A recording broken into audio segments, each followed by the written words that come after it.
seharusnya dia a sesuai dengan process pattern known dari as digital predictive model yang predistortion or dihasilkan calibration. oleh predictive Especially in production monitoring solution testing, ini. rapid EVM checks Apabila help dia to berhimpitan ensure seperti ini, maka consistent tidak antenna ada performance across the anomali yang terdeteksi. manufactured Namun di units. sini dapat dilihat bahwa Here, dia di EVM titik merah versus ini sudah frequency mulai is terpisah displayed, antara whereas an actual signal dengan EVM estimated signal. bathtub Nah, shows disinilah the timing predictive margin monitoring with ini dia akan respect to memberikan early clock or warning. sampling Walaupun dia errors, masih sangat how jauh clean the dari modulation threshold is, yang ada and di how DCS much ini, timing karena datanya variation sudah can be menyimpang dari tolerated by kondisi the normal system. atau kondisi yang Now seharusnya, let's talk maka dia about sudah a group memberikan delay. alert atau warning untuk menginformasikan bahwa peralatan tersebut sudah memerlukan perhatian khusus. Apakah harus didiagnosa, apakah harus dilakukan suatu tindakan pencegahan, seperti itu. Nah, ini adalah gambarannya apabila kita lakukan monitoring di DCS gitu ya. Jadi yang merah ini adalah actual value, nilainya dia naik turun seperti itu. Kemudian algoritma si predictive monitoring ini dia akan mengcompare terhadap nilai yang seharusnya. Jadi apabila nilai yang seharusnya ini berada di bawah, kemudian nilai actualnya ada di atas, artinya di sini ada anomali yang terjadi. Sehingga di sini, di zona ini dia sudah akan memberikan alert atau warning walaupun dia masih jauh dari thresholdnya untuk dapat kita lakukan tindakan antisipasi.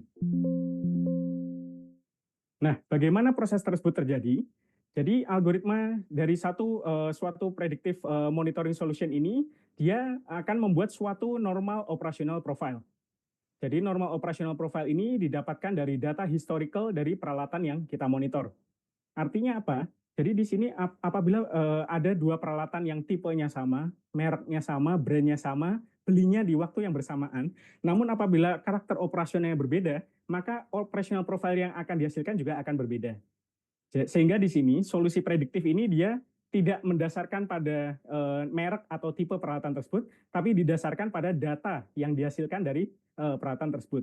Dia akan belajar dari historical data yang dimiliki oleh peralatan tersebut, kemudian dibantu oleh sistem AI dan machine learning yang ada di dalam solusi ini untuk dapat membangun suatu normal operational profile. Jadi dia melakukan multi variable comparison, tidak hanya menggunakan satu parameter saja, tapi dia akan mengcombine beberapa parameter yang saling berkorelasi untuk membangun suatu model normal operational profile yang nantinya akan di-compare terhadap real-time datanya. Jadi dari data yang sudah kita train di dalam predictive model ini, kita akan compare terhadap online data yang sudah kita simpan dalam enterprise data management tadi untuk dapat di-compare. Kemudian apabila suatu anomali ini terdeteksi, maka dia akan menghitung seberapa besar anomali tersebut terjadi, kemudian akan mengarah ke potensi failure apa yang ada di dalamnya. Karena di sini model yang ada di dalam predictive monitoring model ini, dia juga akan terkait dengan failure mode and effect analysis.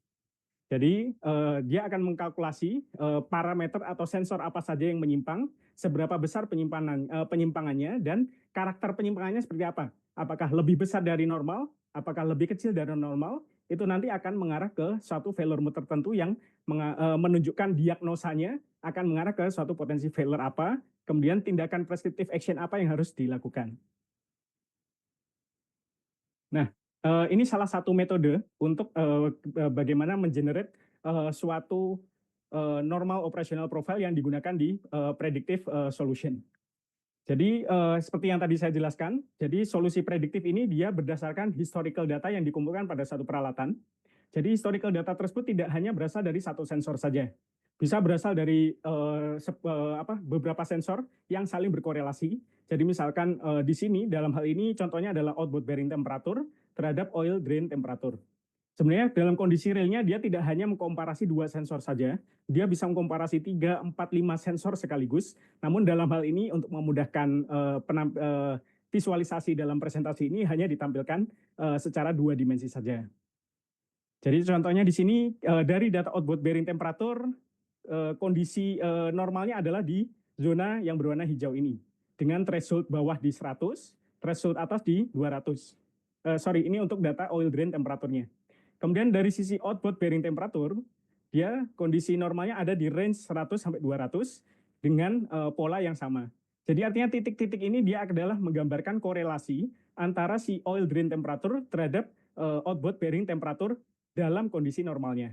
Oleh sebab itu dia terkumpul di zona yang sama, yang relatif sama, sehingga disinilah yang disebut dengan clustering algorithm. atau metode klasterifikasi. Nah, kemudian engine AI yang ada di dalam solusi ini, dia akan membangun cluster-cluster yang menggambarkan posisi data pada saat peralatan tersebut beroperasi secara normal. Kemudian dari cluster inilah yang nanti akan di-compare terhadap real-time datanya. Apabila actual value ini berada di dalam cluster ini, maka dia akan dikonsider sebagai data yang normal. Apabila dia menyimpang atau berada di luar cluster ini, maka dia akan dihitung seberapa jauh dia menyimpang dari cluster terdekat, seberapa besar penyimpangannya, kemudian seberapa sering dia menyimpang.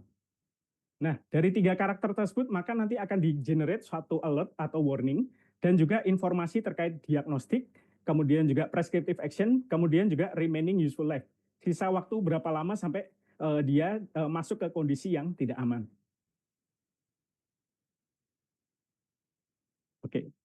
Jadi itu adalah gambaran dari salah satu metode yang digunakan untuk bagaimana kita bisa memprediksi suatu anomali dalam satu peralatan berdasarkan kondisi historical normal yang ada sebelumnya. Nah, keunggulan dari metode ini karena kita tidak mendasarkan pada first principle atau metode rumus matematika yang empirik. Di sini adalah kita bisa memiliki fleksibilitas untuk implementasi metode tersebut. Apabila kita gunakan suatu persamaan matematika, metode tersebut tentu akan sangat akurat pada model yang dibangun sesuai dengan model matematika tersebut. Namun yang terjadi adalah kondisinya antara satu peralatan dengan peralatan yang lain, yang tadi saya jelaskan, tentunya akan sangat terpengaruh pada kondisi lingkungan di mana peralatan tersebut terpasang, kemudian juga tingkat produktivitas dari peralatan tersebut. Atau mungkin adanya kontaminasi, atau mungkin terjadinya cacat produksi. Nah, oleh sebab itulah metode ini akan dirasa lebih akurat dalam menggambarkan kondisi peralatan, karena dia benar-benar menggunakan data yang relevan dari peralatan tersebut dan tidak menggunakan rumus yang generik. Gitu. Nah, solusi-solusi yang tadi saya jelaskan tentunya juga harus kita lakukan assessment terhadap kondisi yang ada di lapangan. Jadi yang tadi saya jelaskan berbagai macam strategi maintenance tentunya tidak bisa kita terapkan semuanya secara sekaligus, tapi kita harus menilai maturity atau tingkat kematangan dari kondisi yang ada di lapangan saat ini. Jadi yang tadi saya jelaskan, yang pertama kali harus dilakukan, fondasi dari apa yang akan kita dapatkan nanti di teknologi yang akan kita implementasi adalah dari sisi datanya.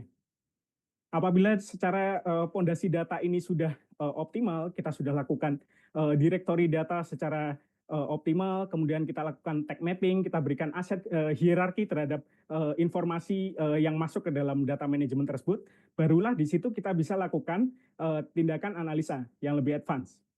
Apakah mungkin di sini kita lakukan real-time analytic dengan menggunakan condition based monitoring, kemudian kita lakukan real-time calculation dengan analitik yang dengan fitur analytic calculation tadi kita jelaskan sebelumnya. Kemudian kita juga bisa gabungkan atau integrasikan dengan berbagai macam solusi analisa yang lain.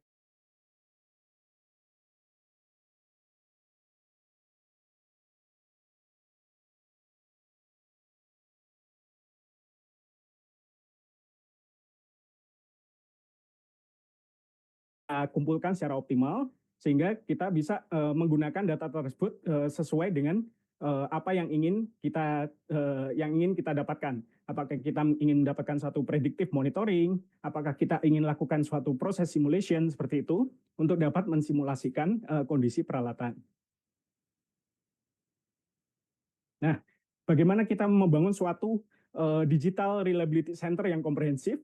Yang pertama yang tadi saya jelaskan, kita harus memiliki infrastruktur data platform yang robust, yang optimal, di mana dia bisa mengakses dan juga diakses secara optimal dan dapat diintegrasikan dengan berbagai macam solusi. Kemudian yang kedua adalah kita akan bangun suatu simulation model.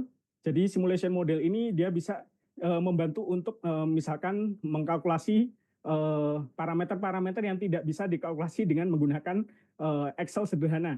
Jadi di sini ada satu solusi proses simulation yang bisa mengkalkulasi suatu efisiensi, atau mungkin fouling rate, atau mungkin mengkalkulasi suatu reaksi kimia, sehingga nantinya akan didapatkan hasil kalkulasi yang bisa kita gunakan untuk analisa lebih lanjut. Jadi di level kedua ini, simulation model ini digunakan untuk sebagai tambahan data atau tambahan informasi untuk solusi prediktif yang nanti akan kita terapkan selanjutnya. Nah, dari sini proses simulation ini juga akan menggabungkan model-model matematis dan juga model termodinamik untuk bisa mendapatkan hasil soft sensor yang bisa digunakan untuk prediktif monitoring. Karena di sini predictive monitoring, sebagaimana yang tadi saya jelaskan, dia akan menggunakan data. Dia menggunakan data sebagai sumber pembuatan algoritmanya. Jadi di situ apabila kita memiliki data yang berasal dari soft sensing ini, dia bisa digunakan untuk tidak hanya memonitor dari sisi maintenance atau reliability peralatan, tapi juga bisa mendeteksi suatu anomali pada proses yang kita monitor. Jadi di sini nanti kita bisa mendapatkan suatu anomaly detection, kemudian fault diagnostic, dan forecasting.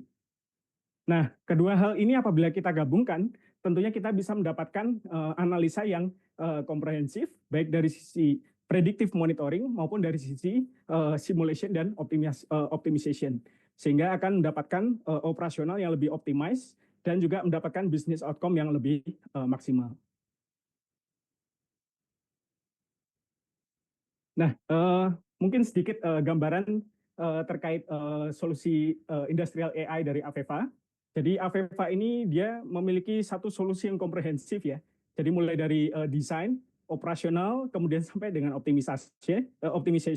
Jadi di sini Aveva memiliki solusi berbasis AI mulai dari sisi engineering, di mana kita bisa mengenerate automatic untuk drawingnya, untuk misalkan mengoptimasi suatu mechanical drawing seperti itu. Kemudian dari sisi simulation and learning untuk dapat melakukan proses simulation.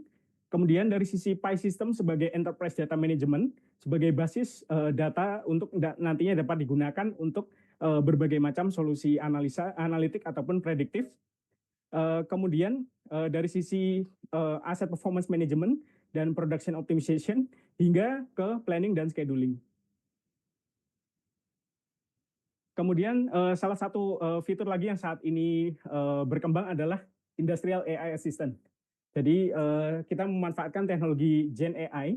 Jadi dengan data yang sudah terorganisir dengan baik tadi, yang sudah dikelola, kita berikan aset hierarki, kemudian kita integrasikan dengan solusi prediktif yang menggunakan data yang sudah kita simpan tadi, maka kita bisa leverage teknologi generatif AI untuk dapat memberikan informasi yang komprehensif terhadap peralatan yang kita monitor. Sehingga di sini contohnya kita cukup prompting saja masalah apa yang terjadi pada misalkan di sini wind turbine ini di minggu ini, maka dia akan memberikan informasi-informasi terkait peralatan tersebut secara komprehensif. Jadi baik dari sisi current value-nya, kemudian dari sisi predictive monitoring-nya, hingga rekomendasi tindakan apa yang harus dilakukan. Sehingga di sini kita bisa mendapatkan solusi yang komprehensif, baik dari sisi data manajemennya, kemudian dari sisi engine analitiknya, hingga penggunaan generatif AI dalam memudahkan interface dengan penggunanya. Seperti itu. Ya, kembali lagi. Jadi data ini seperti crude ya, minyak mentah ya. Jadi dia sangat bernilai, sangat berharga. Tapi apabila dia tidak dilakukan proses refining, kita tidak berikan tindakan kontekstualisasi, kita tidak kelola data tersebut dengan baik, tentunya tidak dapat digunakan secara optimal. Sehingga sebagaimana sifatnya minyak mentah ya, jadi dia harus diubah menjadi sesuatu yang berharga, sesuatu yang bernilai untuk dapat memberikan benefitnya. Demikian juga dengan data ya. Jadi data tersebut harus tidak hanya dikelola dengan baik, tapi juga digunakan secara optimal untuk dapat memberikan benefit yang maksimal bagi penggunanya. Baik. Untuk sesi sharing saya di presentasi kali ini mungkin saya cukupkan di sini. Bila ada pertanyaan silakan, Pak. Ya, terima kasih Mas Wisnu. Ini kita punya waktu 30 menit ya. Mungkin mau izin nanti sebelum jam 3 kan ada meeting ya. Mungkin bisa di-share materi slide-nya di chat Zoom pertama. Ya, nanti biar saya kalau ada pertanyaan biar